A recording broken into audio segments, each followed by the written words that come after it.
नाशिक शिक्षक मतदारसंघाच्या निवडणुकीचा प्रचार आता अंतिम टप्प्यात आलेला असून आरोप प्रत्यारोपाच्या फैरी देखील झडू लागलेल्या आहेत। टीडीएफचे उमेदवार भाऊसाहेब कचरे यांनी अपक्ष उमेदवार विवेक कोल्हे यांच्यावर निशाणा साधलाय।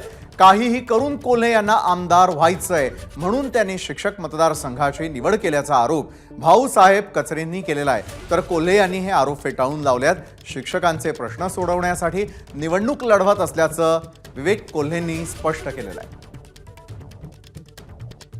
यांनी जे उमेदवार दिलेत ना त्याच्यातला कोणीच शिक्षक नाहीये, शिक्षक कार्यकर्ता नाहीये, शिक्षक चळवळीशी त्याचा कुठला संबंध नाहीये, त्यांनी कधी खडू हातात धरलेला नाहीये, काहीच माहिती नाहीये। इगतपुरी मतदारसंघ यांचा आहे, संदीप गुळवेंचा, तो कायम आदिवासींसाठी राखीव आहे, त्यांना आमदार व्हायचं त्यांची अडचण आहे।